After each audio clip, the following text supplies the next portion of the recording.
الحمد لله رب العالمين وأفضل الصلاة وأتم التسليم على سيدنا وحبيبنا وسندنا ومولانا محمد وعلى آله وأصحابه أجمعين. اللهم علمنا ما ينفعنا وانفعنا بما علمتنا وزدنا علما وعملا وفقها في الدين يا رب العالمين وألحقنا بعبادك الصالحين. أعوذ بالله من الشيطان الرجيم. بسم الله الرحمن الرحيم. قل هو الله أحد الله الصمد لم يلد ولم يولد ولم يكن له كفوا أحد. I recited this because majority of the lecture today will be on the virtues of قل هو الله أحد, and you for yourself will see all the benefits and all the narrations that is mentioned on this topic, inshallah. We stopped at Surah Zilzaal, Surah إذا زلزلت الأرض زلزالها. As I said, we are coming to the end of this book, and inshallah we'll try our best to finish off the book as much as we can, inshallah. Let's start. The first hadith we have is on the authority of Abdullah bin Abbas. It is narrated in Tirmidhi. عن عبد الله بن عباس رضي الله عنه قال قال رسول الله صلى الله عليه وسلم إذا زلزلت الأرض تعدل نصف القرآن وقل هو الله أحد تعدل ثلث القرآن وقل يا أيها الكافرون تعدل ربع القرآن.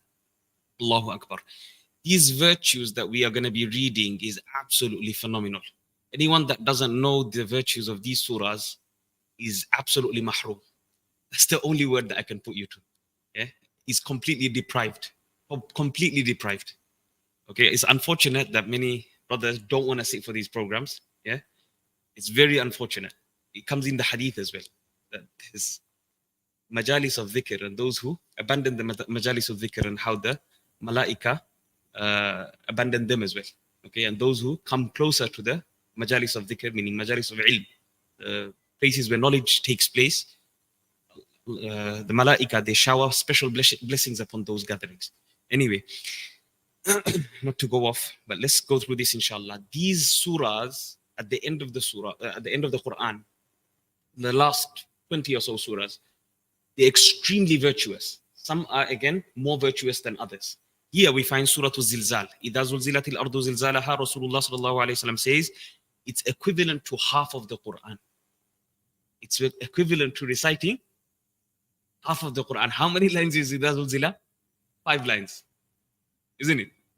إِذَا زُلْزِلَ is 5 lines. Everyone knows it. Practically everyone knows it here. No Muslim say, we probably practically say, I don't know it.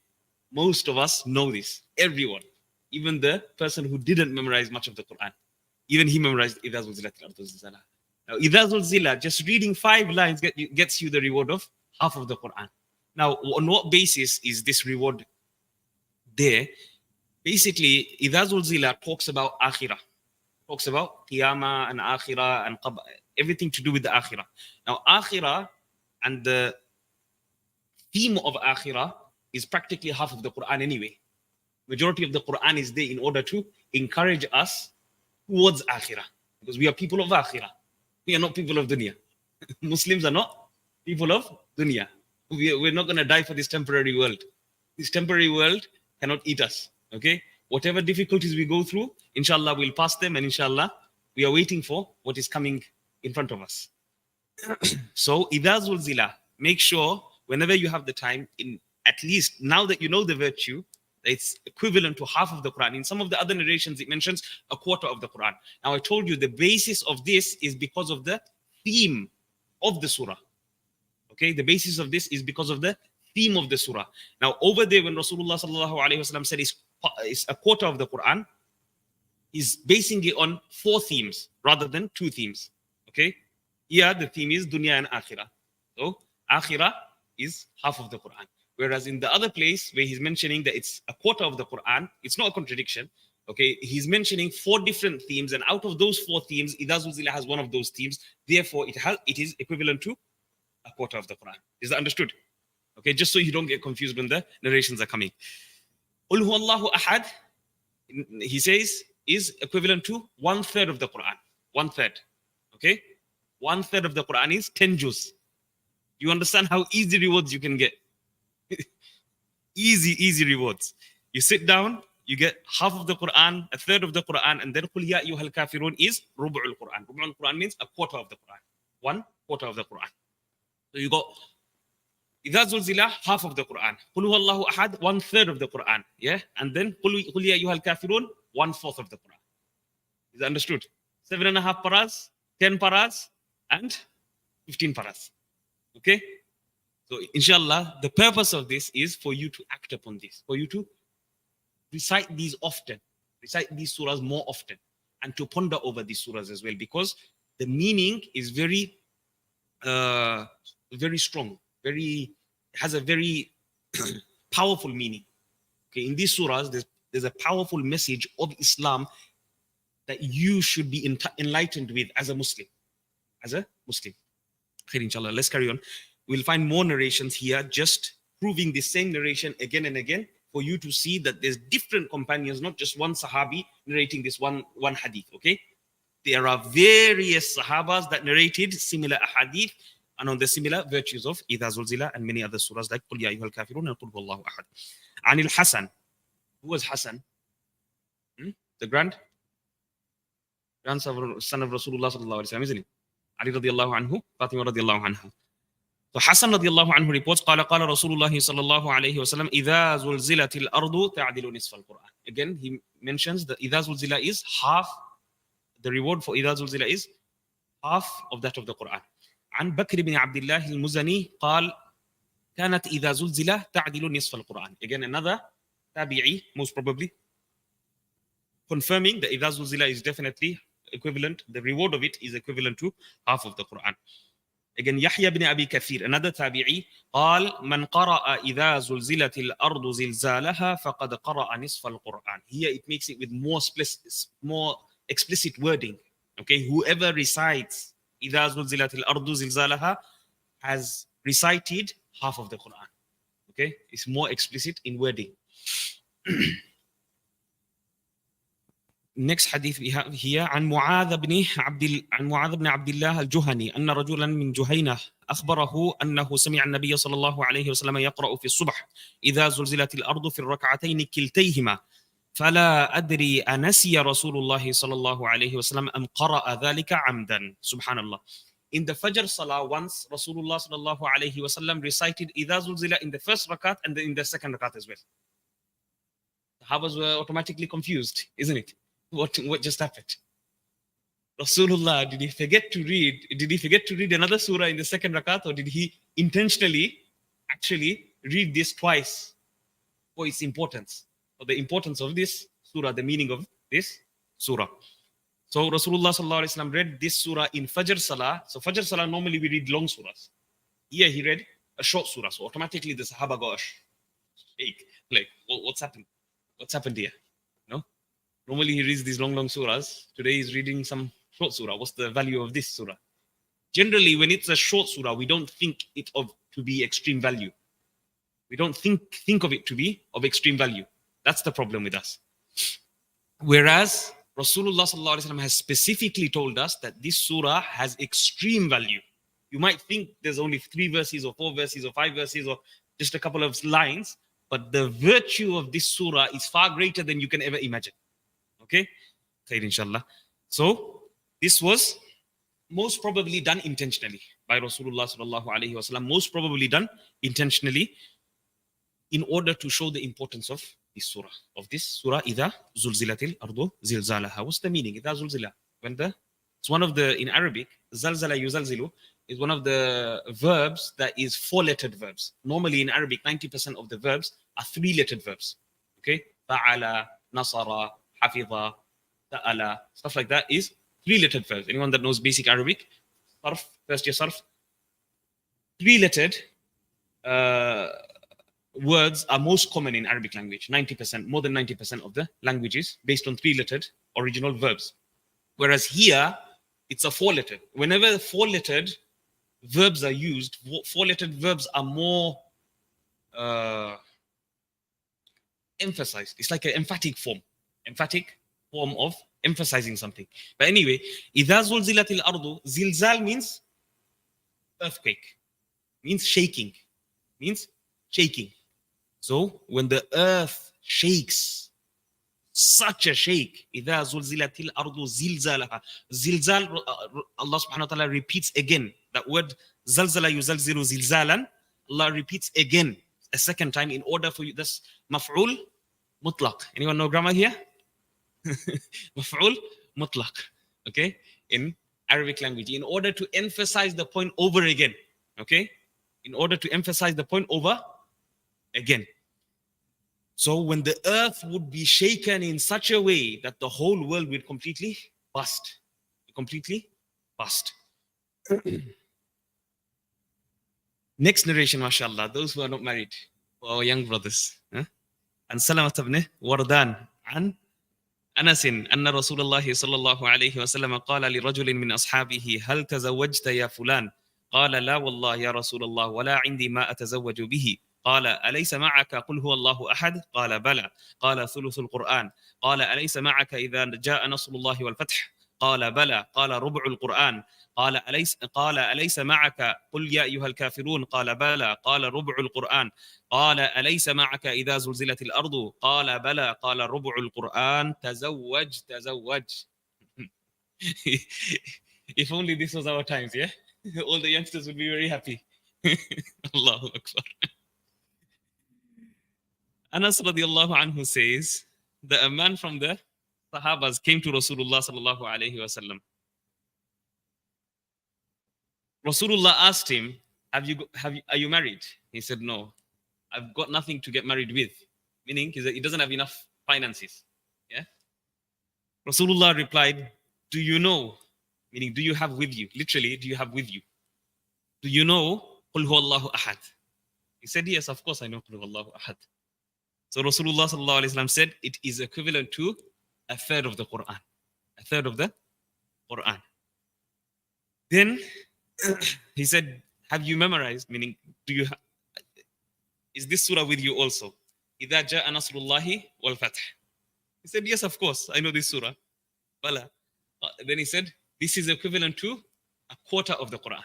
إِذَا جَاءَ نَصْرُ اللَّهِ وَالْفَتْحِ. Surah Nasr is a quarter of the Quran. Allahu Akbar. Then Rasulullah sallallahu alayhi wasallam said again, do you have with you قُلْ يَا أَيُّهَا الْكَافِرُونَ? قُلْ يَا أَيُّهَا الْكَافِرُونَ. He said, yes, of course, Bala, sure, I definitely do. I've memorized that. قَالَ رُبُعُ الْقُرْآنِ. This is, again, another quarter of the Quran. So you got one third of the Quran, one quarter of the Quran, one quarter of the Quran. And the last question is, إِذَا زُلْزِلَتِ الْأَرْضُ زِلْزَالَهَا. Here also, he says, رُبُعُ الْقُرْآن, a quarter of the Quran. So you got the whole Quran, basically. If you memorize these 4 surahs, then you know more than the whole Quran. A quarter of the Quran is, إِذَا زُلْزِلَتِ الْأَرْضُ زِلْزَالَهَا. A quarter of the Quran is, قُلْ يَا أَيُّهَا الْكَافِرُونَ. A quarter of the Quran is, إِذَا جَاءَ نَصْرُ اللَّهِ وَالْفَتْحِ. And a third of the Quran, which is more than a quarter, is قُلْ هُوَ اللَّهُ أَحَدٌ. Isn't it? So these 4 surahs, if anyone knows these 4 surahs, he knows more than the whole Quran. Allahu Akbar. So here Rasulullah sallallahu alaihi wasallam said, go get married, go get married. Meaning you have more than enough to go and get married. Now here, of course, if the fiqhi rulings will differ from madhab to madhab, some of the imams allow that a person be, like for example, Imam Shafi'i, he says it's allowed to get married on the basis that the man will teach the woman, meaning the husband will teach the wife a part of the Quran. Okay? If that is agreed upon, according to Imam Shafi'i, this is allowed. This is allowed. In the other 3 madhabs, I don't think it's allowed. Okay? In the Hanafi madhab, it's not allowed, I know for sure. And in the other 2 madhabs as well also, most probably it's not allowed. Because of the verse of the Quran, that it mentions about the mahar, that there's a minimum amount of mahar. Like for example, in the Hanafi madhab, we say a minimum of 10 dirhams, 10 silver coins. This is the minimum mahar. There is a minimum dowry that you must give to a woman. Now, those narrations that come that say this Sahabi got married on or this amount of Quran that he has to teach to his wife, we interpret that as, yes, that was a type of mahar, but at the same time, he was gonna give that minimum amount of mahar anyway. Is that understood? So it doesn't contradict the Hanafi madhab in any way or form. Okay? Because 10 dirhams is very less. 10 silver coins back then was Not even, it's like 1 dinar, less than 1 dinar.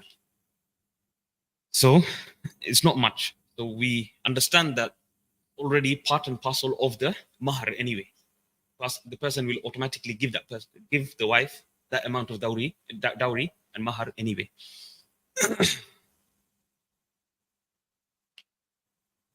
This is something that I mention on the side all the time. That never ever think just because you read one or two narrations, never ever think that it's in contrary to another madhab. Okay, never ever think, because all these great imams, they were from the Salaf al-Salihin. They knew all these narrations. It's not that these narrations are popping up to us newly in the 14th century. Okay, they knew all of this stuff inside out. They had memorized thousands and thousands and hundreds of thousands of hadiths. So they knew all these narrations. But they had a different understanding. Why they had a different understanding? Because they had the whole puzzle in front of them. You understand? You've got parts of the puzzle and you're starting to say, oh, I understand this and I understand that, and I think this is the sunnah, I think that's the sunnah. You can't make out to be what's the sunnah and what's not. You've never lived with the Sahaba. You understand? These Sahaba, these Imams, they studied under the Sahaba students or under the Sahaba directly. So these Imams, when they came up with the rulings, when they gave you the verdicts of what to do and what not to do and how to do and what not to do, what's fard and what's sunnah and what's mustahab and what's wajib, they only came to that conclusion after assessing the whole puzzle of Quran and Hadith. It doesn't contradict with this verse, it doesn't contradict with that Hadith. This is the meaning of this is the interpretation of that, this is the interpretation of this. To a normal person, would be like, okay, he's confused. He's saying Idha Zulzila here means half of the Quran. Over there, he says a quarter of the Quran. Therefore, it's in contradiction. Any person who wants to attack Islam will come like this, isn't it? Because he doesn't have an understanding. That's why you have to understand it with the correct interpretation. Correct interpretation. When I explained to you, you understood it, isn't it? Easy, simple. 4 themes, and here 2 themes. He covers half of the 2 themes, therefore it's half of the Quran. Over there, he covers one quarter of the 4 themes that are there, therefore it's a quarter of the Quran. But you needed someone to explain to you that, isn't it? Otherwise, you'd misunderstand those narrations. You'd be like, oh, here he says a half, here he says quarter. What's happening here? No, is Rasulullah, is there a problem here? What's happened? Is this one weak? Is that you're going to try to make something weak? Whereas nothing's weak. Both of them are strong narrations. So both of them are authentic narrations. This is another disease. I told you again. Okay, don't start going and anything which doesn't suit your mind and mentality, you start branding it weak. It's not weak. Okay, it's not weak. It's ignorance. Ignorance is the biggest disease nowadays. عن انس بن مالك رضي الله عنه قال رسول الله صلى الله عليه وسلم قل يا ايها الكافرون ربع القران اذا زلزلت الارض ربع القران اذا جاء نصر الله والفتح ربع القران.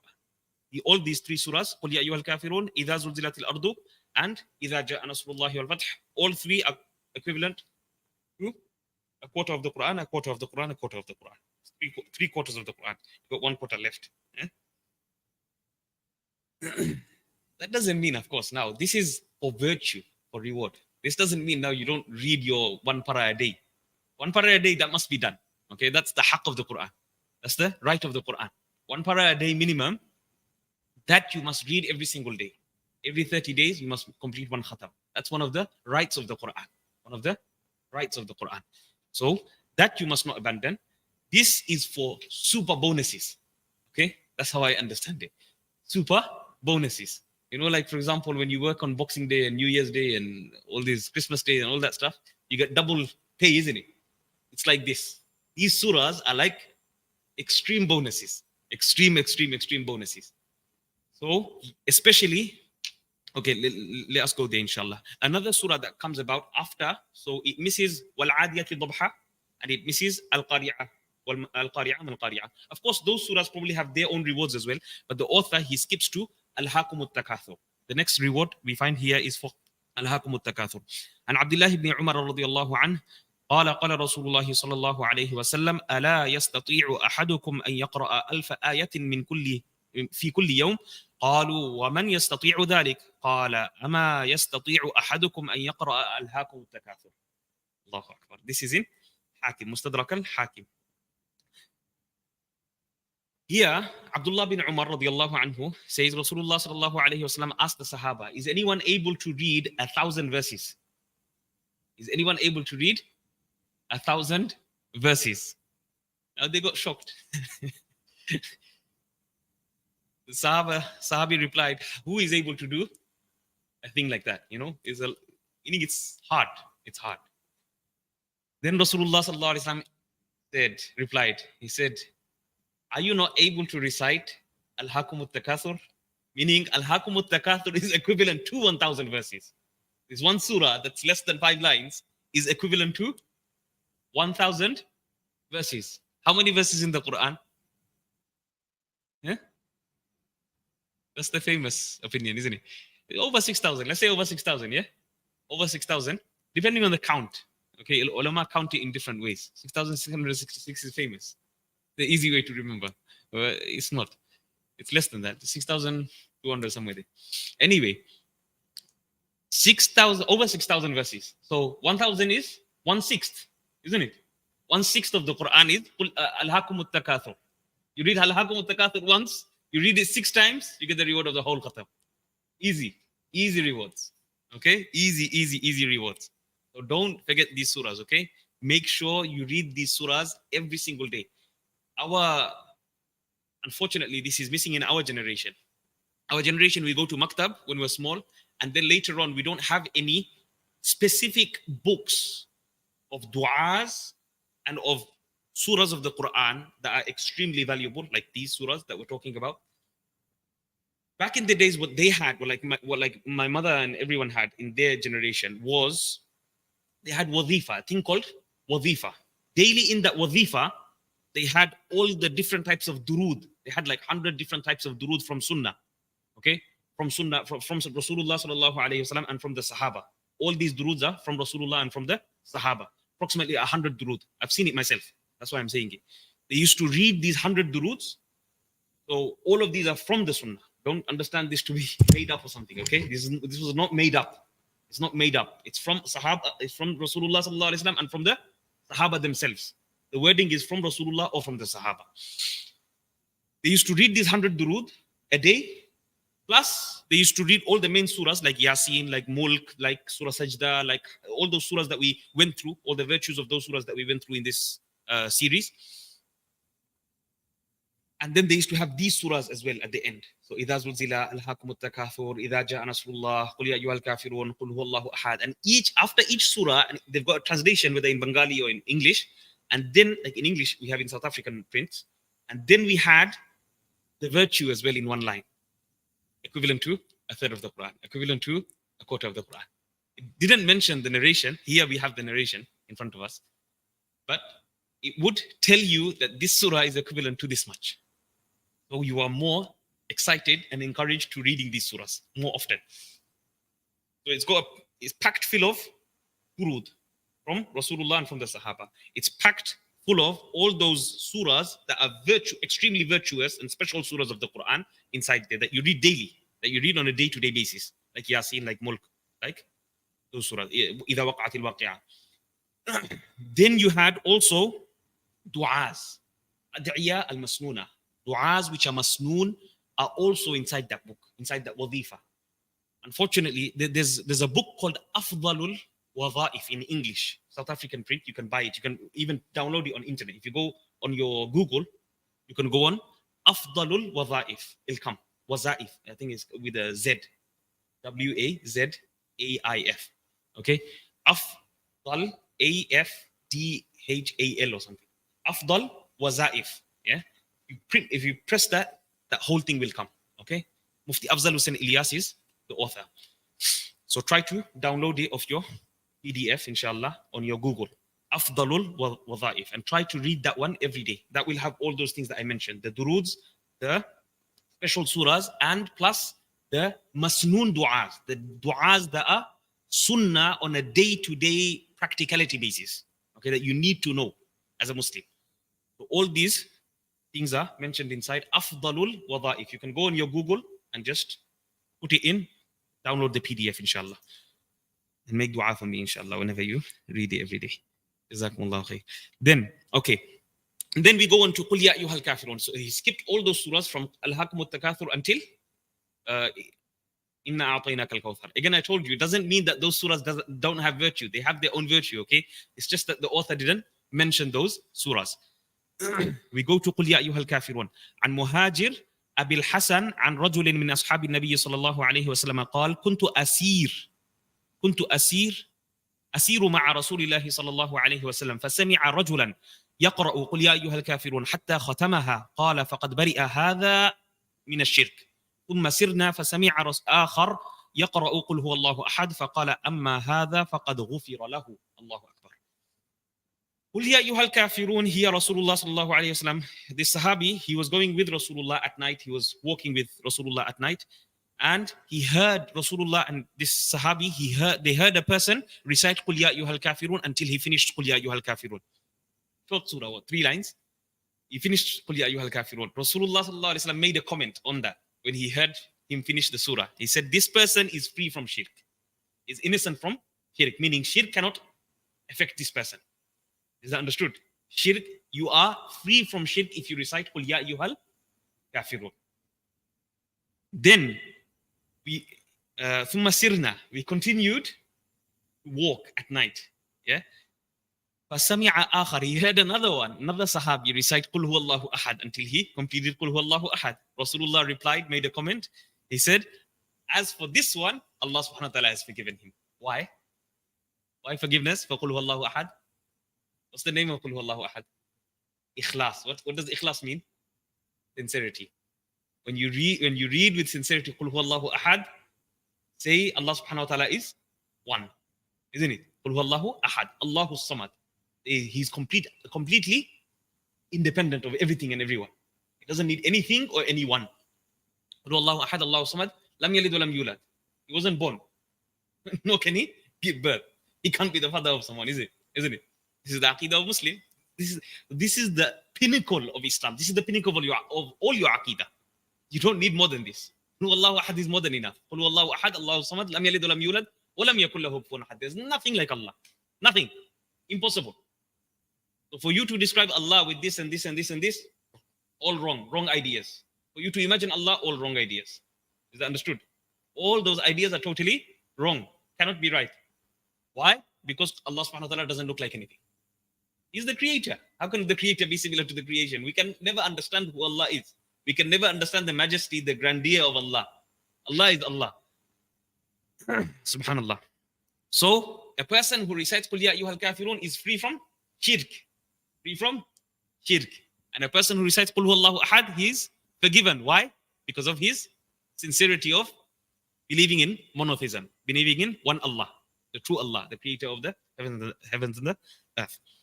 Next one. عن عمرو بن مالك قال كان أبو الجوزاء يقول أكثر من قراءة قل يا أيها الكافرون وابرأوا منه. Subhanallah. A tabi'i, he used to say that read this abundantly, read this a lot, read this a lot. قل يا أيها الكافرون, read this a lot. Why? It will free you from shirk. It will free you from shirk.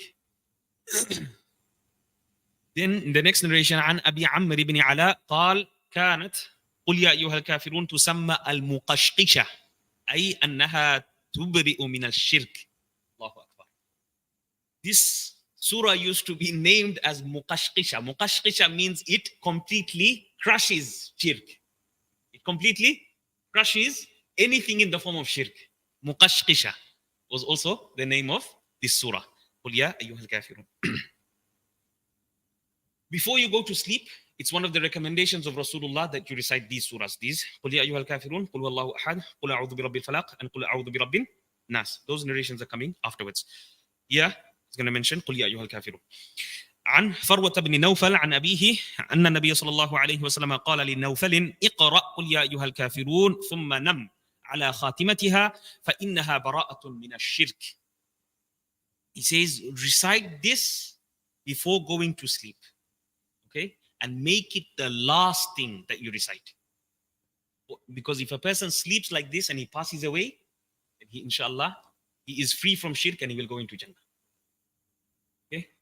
قل يا أيها الكافرون. Extremely important. Extremely important. We think, some of us, sometimes we think, these don't have an effect. These have a massive effect. Wallahi, these have a massive effect. Even with your kids, sometimes we think as parents, those who are parents, we think, I mean, many of us, unfortunately, South Asian, Bengali, India, Pakistan, what we think is Zadukuri lise. Everything, everything is jadoo, black magic. This person does jadoo, that person. Majority of the times is another. Majority of the times is a person looking at your child in, it might be in a good way, but he says something which is like, oh, he's so cute. Even the parents do this. And the evil eye falls on the child. Okay? Evil eye falls on the child. Now, whose evil eye is going to fall, we don't know. Okay? It doesn't mean the person's evil. One Sahabi done it to another Sahabi. It doesn't mean this Sahabi was evil to do that. It just came out naturally. If another man drives down to the masjid now, in front of the masjid, and he's got a Ferrari or a Lamborghini, what are you going to think automatically? What's going to go through your heart? It's shaitanic.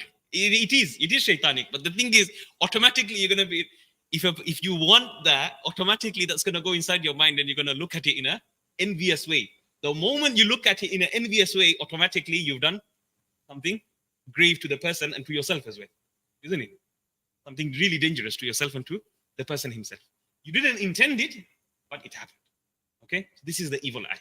Evil eye is true, and evil eye does affect anyone and everyone. Old, young, everyone. So whenever your child is, that's why our ustads used to say, in the morning after Fajr and in the evening after Maghrib, you must recite these 4 surahs. قل يا أيها الكافرون قل هو الله أحد قل أعوذ برب الفلق قل أعوذ برب الناس, and blow on the child. Blow on the child. As well as Allahu la ilaha illa huwal hayyul qayyum, Ayatul Kursi. You must blow on the child. These are the most effective. These 5 are the most effective things against black magic as well as the evil eye.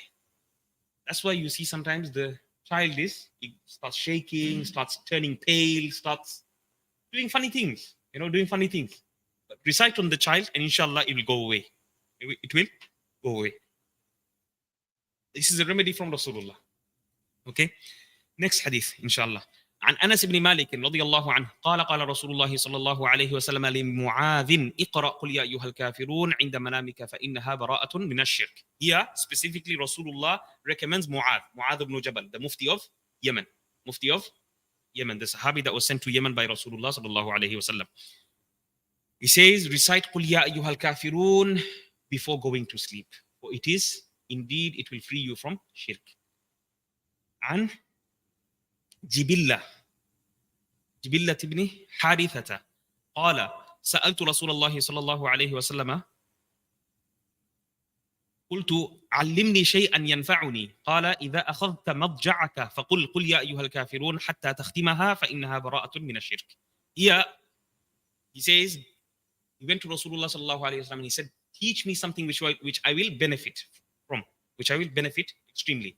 Rasulullah sallallahu alayhi wasallam said, whenever you go to your bed, meaning whenever you intend to go to sleep, recite قل يا أيها الكافرون until you complete it, and inshallah you will be free from shirk. You will be free from shirk. عن عبد الله بن عباس رضي الله عنه قال قال رسول الله صلى الله عليه وسلم. Because look at the previous narration here. Sometimes you give advice to a person and they can't take the advice. For example, we went through Surah Yasin. Many of us, many maybe from amongst us, they were that can't recite Quran. They're shy to admit it, but they can't recite Quran at all. Okay? They memorized those surahs when they were young, but they forgot how to read the Quran anymore. They are shy. They don't want to go to Ustad because of their age. They're a father of 5 kids. They're too busy, this, that. So that might not apply to them because they can't achieve that reward, even though the reward is extremely great. Like reading Surah Yasin, we said, is same as 10 khatams of the Quran. 10 khatams of the Quran. Each day you're missing out of 10 khatams of the Quran every single day. A person who doesn't know Surah Yasin, who's not practicing upon Surah Yasin every day, is not reading Surah Yasin. So here Rasulullah gave an advice which everyone can apply. Whether you're the most lowest of the low Muslim, who doesn't know anything, who just knows these basic surahs, and even the Mufti of the Muftis.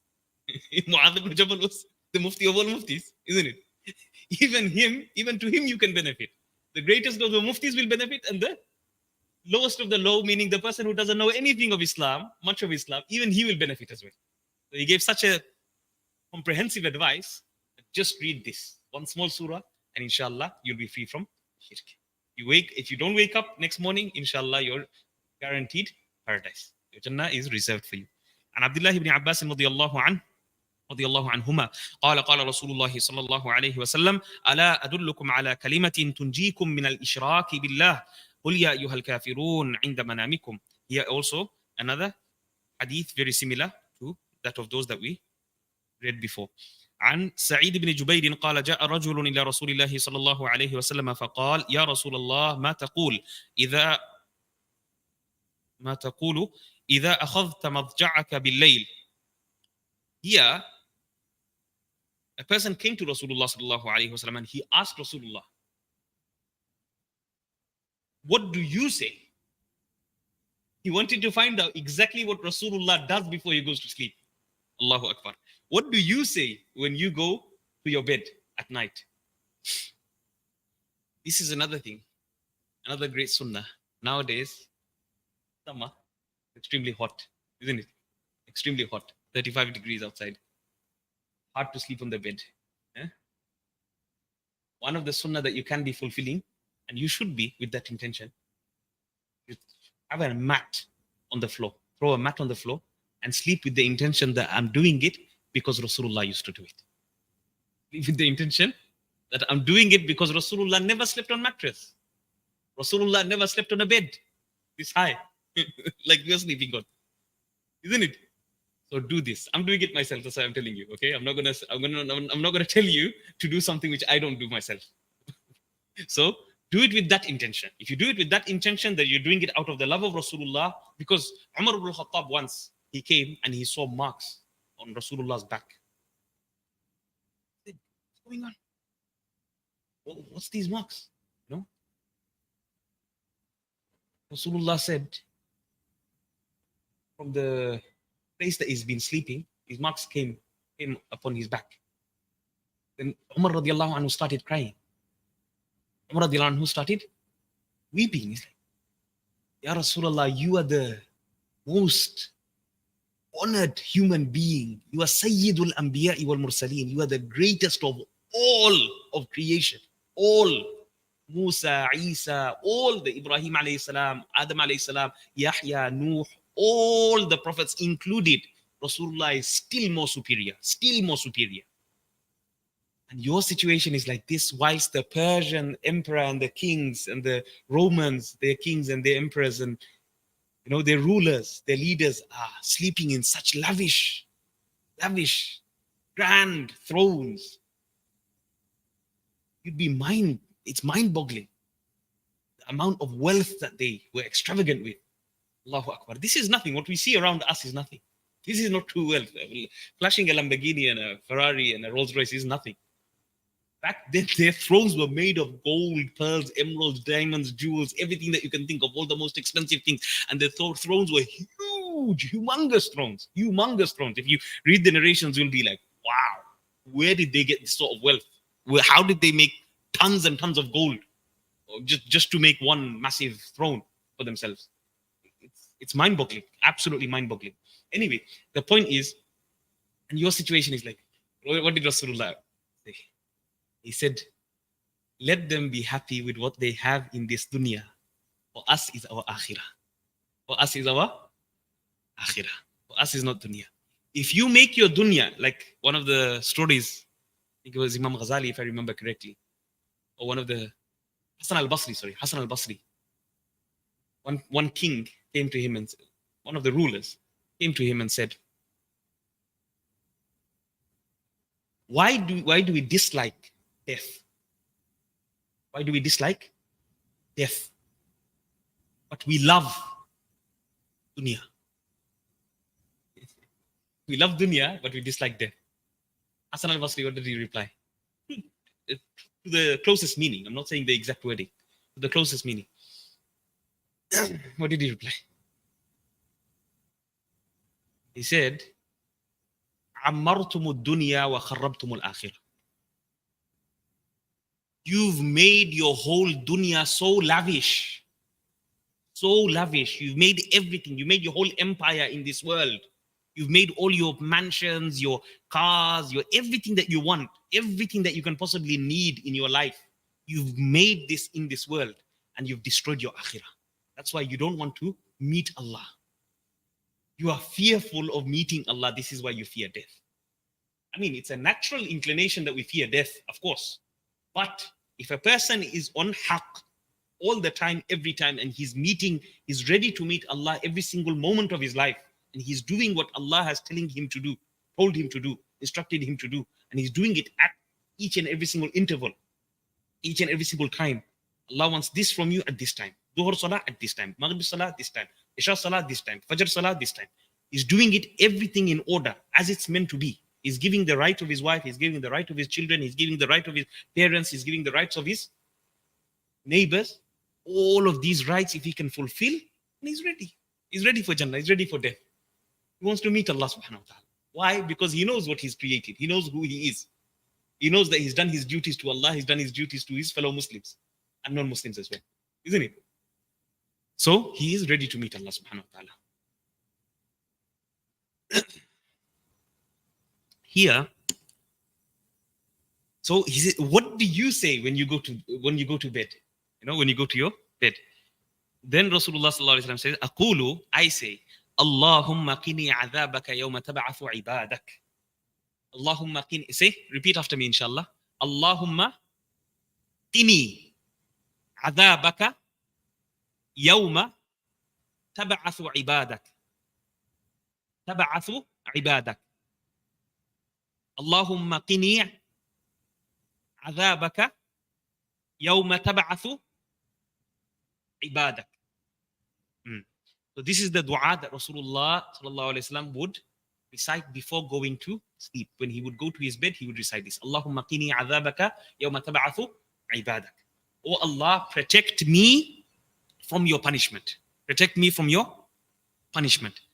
On the day when all your slaves, all your servants are resurrected. Meaning when all the humans will be resurrected again. Meaning the day of judgment. Because that punishment is the most severest punishment. What happens on the day of judgment and thereafter is the worst of the worst. We definitely don't want to go through anything of those things. Imagine we can't hack 35 degrees. 35 degrees we can't hack. Isn't it? How are we going to hack the punishment of the day of judgment? Not possible. That's why make abundant istighfar. If you want to be, in the narration it mentions, one of the narrations, if you want to be pleased and happy at your book of deeds, then you must have abundance of istighfar. Abundance of astaghfirullah inna Allah ghafur. Astaghfirullah inna Allah ghafur. Astaghfirullah inna Allah ghafurur rahim. Easy. The best one. What's the best istighfar? Astaghfirullah al-azim alladhi la ilaha illa hu al-hayyul qayyum wa atubu ilayk. Or ilayh. Astaghfirullah al-azim alladhi la ilaha illa hu al-hayyul qayyum wa atubu ilayk. So this is the best of istighfar. This is the best of the best istighfar. There's no other istighfar. He mentions in this Astaghfirullah al-azim alladhi la ilaha illa hu al-hayyul qayyum wa atubu ilayk. Whoever reads this, even if he has the sins equivalent to the foam of the ocean. How huge is the ocean? Anyone can have that many sins? No. Okay? Even if he has the sins equivalent to the foam of the ocean, meaning so much sins, and he recites this, Allah will forgive him. In another narration, it mentions, one of the major sins in Islam is to run away from the battlefield. When you're in jihad and you run away from the battlefield, it's one of the major sins in Islam. One of the greatest sins in Islam. Running away, you're abandoning your brothers of Islam and you're running away, being coward. Being coward. He mentioned in this narration, whoever recites this istighfar will be forgiven also. Whoever runs away from the battlefield and he were to recite this istighfar, Allah will forgive him. Because he's making istighfar and tawbah together. Astaghfirullah al-azim alladhi la ilaha illa hu al-hayyul qayyum wa atubu ilayk. I'm also making tawbah. I'm not just making istighfar. I'm begging for forgiveness, and at the same time, I'm repenting to you as well. I'm coming back to you again to ask your repentance. Because if Allah doesn't forgive us, there's no other door to go to. There's no other door to go to. So, Allahumma qini adhabaka yawma tab'athu ibadak. That's the dua that we must recite before going to sleep, when we go to bed. Then, wa amma anta faqra qul ya ayyuhal kafirun. As for you, you must make sure to recite qul ya ayyuhal kafirun. Don't go sleep without reading qul ya ayyuhal Kafirun. This was a specific prescription from Rasulullah sallallahu alaihi wasallam to this Sahabi. عن أنس بن مالك رضي الله عنه قال قال رسول الله صلى الله عليه وسلم قل يا أيها الكافرون ربع القرآن إذا زلزلت الأرض ربع القرآن إذا جاء نصر الله والفتح ربع القرآن. Again we find that قل يا أيها الكافرون is a quarter of the Quran. إذا زلزلت الأرض زلزالها is also half of the Quran and quarter of the Quran, isn't it? Half and quarter. Half in those narrations and quarter in these narrations. And إذا جاء نصر الله والفتح is a quarter of the Quran also. Now, why does إِذَا جَاءَ نَصْرُ اللَّهِ وَالْفَتْحِ have such a great status? Why? Because it mentions the theme of the purpose of the messengers being sent. The purpose of Rasulullah being sent. إِذَا جَاءَ نَصْرُ اللَّهِ وَالْفَتْحِ وَرَأَيْتَ النَّاسَ يَدْخُلُونَ فِي دِينِ اللَّهِ أَفْوَاجًا. That's the purpose, that's the intention, that's the objective. That people come inside the flock of Islam in flocks, in groups and groups and groups. So many people start coming inside. When Rasulullah started, he was one man, isn't it? One man. Later on, small group. Then they went to Abyssinia again, and the second time, and then they went into Medina, isn't it? Slightly growing. After Fath Makkah, all the thousands and thousands of people started embracing Islam. Hajjatul Wada', before Rasulullah passed away, the last Hajj, the farewell Hajj, pilgrimage, 124,000 Sahaba. From one man to 124,000. Tell me if this is haqq or not haqq. إِذَا جَاءَ نَصْرُ اللَّهِ. Allah is saying the Nasr has already come. It is in the past tense. جَاءَ يَجِيءُ. Allah is supposed to say إِذَا يَجِيءُ النَّصْرِ, isn't it? Or سَيَجِيءُ النَّصْرِ. No, here he's saying إِذَا جَاءَ كَأَنَّهُ حَدَثَ. As if it's already done and dusted. The Nasr has already come. Victory has already come. Don't worry about victory. Victory has already come. From one man to 124,000 Sahaba before Rasulullah died. Imagine. Allahu Akbar. Allahu Akbar. So, the purpose is the sending of the messengers, and the purpose of the messengers and da'wah. Da'wah is the greatest. The moment da'wah goes away, khalas, your deen will perish. Your deen will be handed over to the kuffar. Once da'wah is gone, once people stop commanding other people to come to Salah, once people stop commanding other people to come and learn Quran, once other people stop others from not telling them that you need to go to your Hajj, brother, you're dying now, you're ill, you need to go.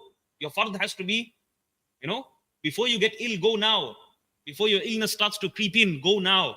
If we don't tell people to do the good and prohibit them from the evil, they're going to evil places, they're your friends. You're literally letting them go into Jahannam. Is this the quality of a Muslim? No. تَأْمُرُونَ بِالْمَعْرُوفِ وَتَنْهَوْنَ عَنِ الْمُنْكَرِ. This is the order. This is why we are special. We are special being the ummah of Rasulullah because of this reason. There's no prophet to come. Is there any more prophets coming? No. So we must do the job of the Anbiya, job of the prophets, job of the messengers.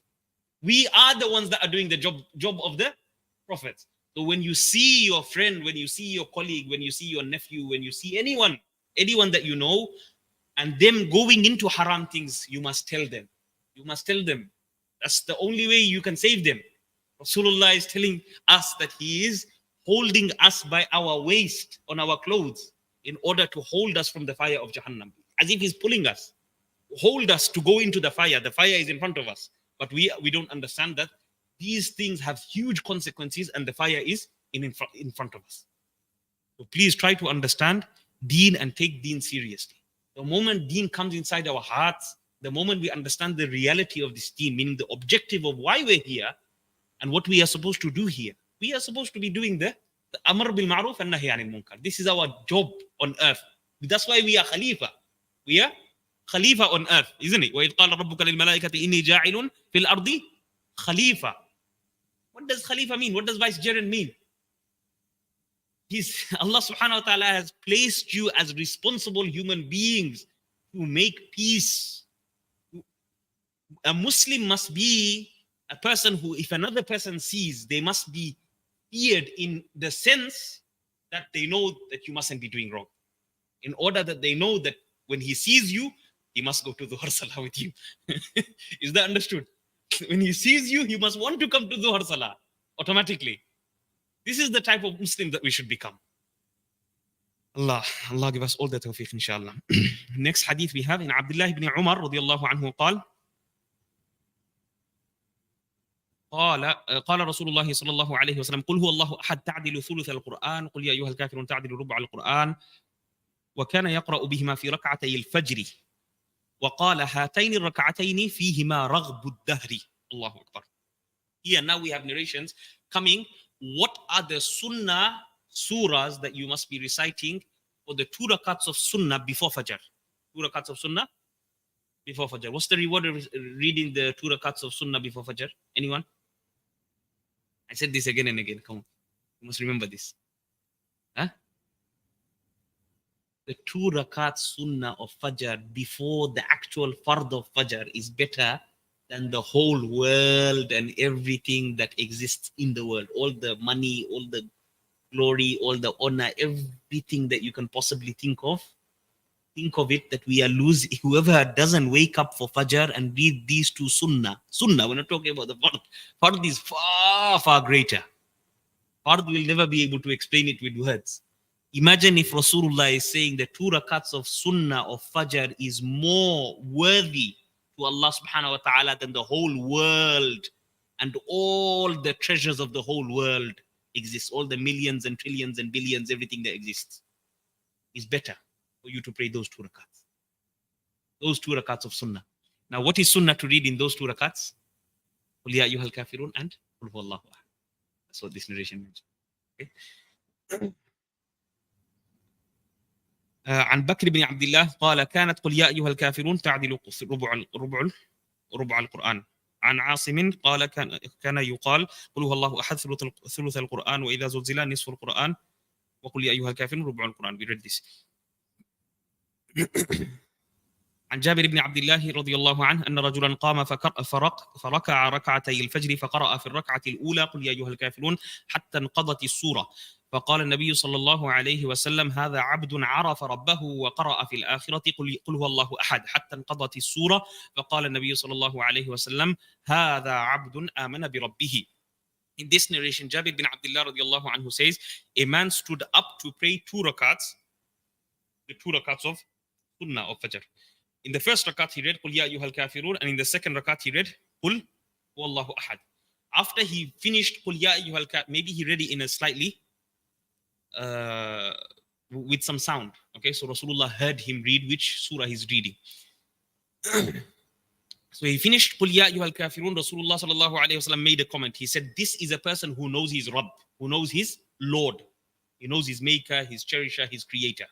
Because he recited قُلْ يَا أَيُّهَا الْكَافِرُونَ. So قُلْ يَا أَيُّهَا الْكَافِرُونَ differentiates between kufr and iman. Okay? Kufr and iman. This is why Rasulullah sallallahu alayhi wa sallam said, this is a person who knows his Lord. Knows his Lord. After he finished قُلْ هُوَ اللَّهُ أَحَدٍ in the second rakat of Sunnah of Fajr, this Sahabi, Rasulullah commented, فَقَالَ النَّبِيُّ صَلَّى اللَّهُ عَلَيْهِ وَسَلَّمَ هَذَا عَبْدٌ آمَنَ بِرَبِّهِ. This is a person who has truly believed in one Allah. Believed in true monotheism, true one Allah. He has definitely believed in his Rabb. So these 2, as we can understand, first one, عَرَفَ رَبَّهُ, he knows his Lord. قُلْ يَا أَيُّهَا الْكَافِرُونَ. Second one, he has truly believed in one Allah. So these 2 surahs are so important that we must always renew. Rasulullah in another hadith says, Jaddidu imanakum. Sahaba said, how are we going to renew our iman, ya Rasulullah? Kayfa nujaddidu imanana, isn't it? Tablighi brothers, they always say this hadith. Jaddidu imanakum.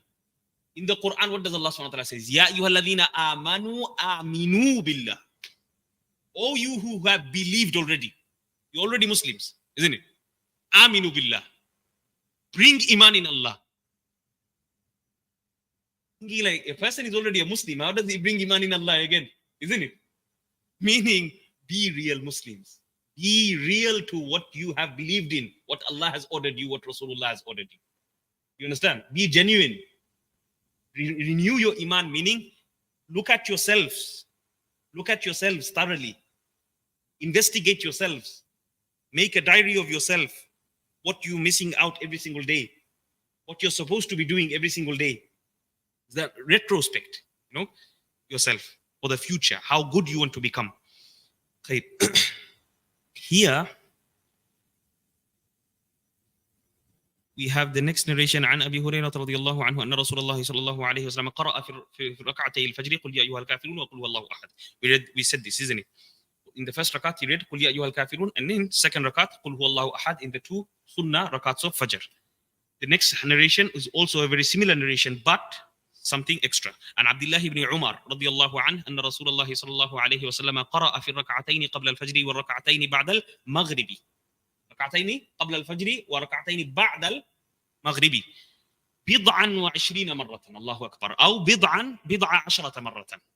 قل يا أيها الكافرون وقل هو الله أحد. Abdullah bin Umar, another great mufti. Mufti of what? Medina, isn't it? Eh? Mufti of the Sahabi that was the Mufti of Medina. He is reporting, he's saying what? Rasulullah sallallahu alayhi wasallam, he read in the two rakats before Fajr Salah and the two rakats after Maghrib Salah. The two sunnah after Maghrib. The two sunnah before Fajr and two sunnah after Maghrib. With these two surahs. قُلْ يَا أَيُّهَا الْكَافِرُونَ and قُلْ هُوَ اللَّهُ أَحَدٌ. Here in this narration mentions that he read it up to or more than 20 times or more than 10 times. Meaning the same surah he kept on repeating again and again and again and again and again in the same salah. In Nafal Salah, it's okay to repeat. Sunnah Salah, okay to repeat a surah again. In Fard Salah, of course, we're not allowed to do same surah again. Okay, like for example, in the Fard Salah, Allahu Akbar, Salatul Isha, let's say, a person starts reading Qul Huwallahu Ahad, Allahu Samad, Lam Yalid Walam Yulad Walam Yakul Lahu Kufuwan Ahad. He reads Qul Huwallahu Ahad, Allahu Samad, Lam Yalid Walam Yulad Walam Yakul Lahu Kufuwan Ahad. He reads Qul Huwallahu Ahad, Allahu Samad, Lam Yalid Walam Yulad Walam Yakul Lahu Kufuwan Ahad. Everyone's going to start thinking, where did he get this from now? Isn't it? This is a new religion he's coming up with. No, this is wrong. In Fard Salah, it's not allowed. In Nafal Salah, Sunnah Salah, it's allowed. Read the same surah again and again is not a problem. Okay, it's not a problem. So here, Rasulullah in the Fajr Sunnah and the Maghrib Sunnah after Maghrib, he read these two surahs multiple times, many times, above 10, above 20 times. عن عائشة رضي الله عنها قالت كان رسول الله صلى الله عليه وسلم يصلي ركعتين قبل الفجر وكان يقول نعم السورتان هما يقرأ بهما في ركعتي الفجر قل يا أيها الكافرون وقل هو الله أحد. How excellent are these two surahs? Rasulullah says, how excellent are these two surahs? And then he used to recite it in the two rakats of Fajr, meaning two rakats of Sunnah before Fajr. عن أنس بن مالك رضي الله عنه أن النبي صلى الله عليه وسلم كان يقرأ في الركعتين بعد المغرب وركعتين قبل الفجر قل يا أيها الكافرون وقل هو الله أحد. Again, similar narration. Another Sahabi narrating, only for confirmation. عن عبد الله بن عمر رضي الله عنه قال قال رسول الله صلى الله عليه وسلم قل هو الله أحد تعدل ثلث القرآن وقل يا أيها الكافرون تعدل ربع القرآن وكان يقرأ بهما في ركعتي الفجر وقال هاتين الركعتين فيهما رغب الدهر. After mentioning the same narration by another Sahabi, he says these two surahs have been encouraged forever. Raghbud Dahr means encouraged forever. Okay? These two surahs have been encouraged to recite forever, meaning all the time. If you can all the time, then you must recite in the Maghrib Sunnah, after the Maghrib Salah, always Qul Ya Ayyuhal Kafirun and Qul Huwallahu Ahad. Same with Fajr, if you can, then Qul Ya Ayyuhal Kafirun and Qul Huwallahu Ahad. This again doesn't mean that you have to restrict these Sunnah Salahs to these surahs only. Don't understand it that way as well, okay? Don't go to that extreme. But here, out of Sunnah and out of Rasulullah saying these extremely emphatic hadiths, emphasizing the point that you should recite these two surahs, of course, if you have that niyyah, you will be rewarded extra. You'll be rewarded extra. And plus, on top of that, it mentions the reward, the thuluth al-Quran. Wallahu hadith, a third of the Quran, and Qul Ya Ayyuhal Kafirun is rubu' al-Quran, a quarter of the Quran. And Abdullah ibn Mas'ud رضي الله عنه قال ما أحصي ما سمعت من رسول الله صلى الله عليه وسلم يقرأ في الركعتين قبل الفجر والركعتين بعد المغرب بقل يا أيها الكافرون وقل هو الله أحد. سبحان الله. Abdullah bin Mas'ud, Mufti of? I'm going to ask you this, I'm not going to let you go. Mufti of? No, that was Abdullah bin Umar, son of Umar radiallahu anhu. Abdullah bin Abbas was Mufti of Makkah. Abdullah bin Mas'ud was the Mufti of? These are Sahabis. I'm just saying Mufti in order for you to understand they were the greatest go-tos. All the Sahaba used to go to them. Mufti of Iraq, Kufa, مذهب الإمام أحمد بن حنبل, مذهب الإمام أبي حنيفة, نعمان بن ثابت, Imam al-A'zam. So here Abdullah bin Mas'ud says that I cannot remember the amount of times I heard myself Rasulullah reciting Qul ya ayyuhal kafirun and Qul huwallahu ahad in the two sunnahs before Fajr. Meaning he done it so much all the time, every time. I can't count it on my fingers. I heard him so many times, again and again and again. He'd recite these two surahs. Qul ya ayyuhal kafirun, Qul huwallahu ahad for the sunnah of Fajr and sunnah after Maghrib. عن سعيد بن جبير أنه سأل ابن عباس أو سئل ابن عباس ما تقرأ في ركعتي الفجر قال قل يا أيها الكافرون وقل والله أحد. Another tabi'i, one of the students of Ibn Abbas, he questioned Ibn Abbas, the Mufti of Makkah, isn't it? Mufti of Makkah. What did he question? He said, what do you recite in the two rakats of Fajr? He replied, قل يا أيها الكافرون and قل والله أحد. So even the Mufti is giving the fatwa. Who's this Mufti? Mufti from the Sahaba, not the Mufti that we have nowadays. سبحانك اللهم وبحمدك الله أكبر الله أكبر الله أكبر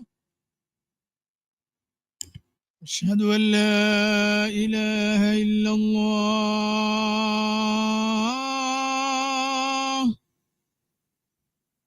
أشهد أن لا إله إلا الله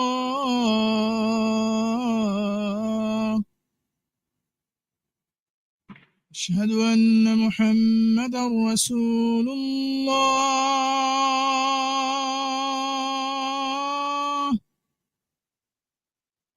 أشهد أن محمدا رسول الله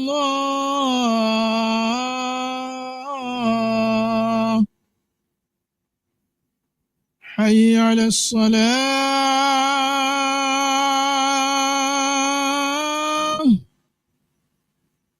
حي على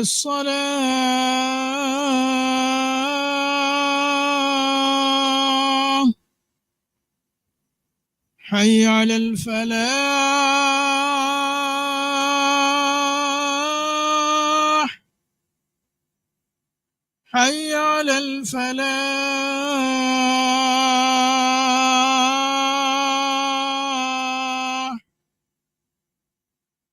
الله أكبر الله أكبر لا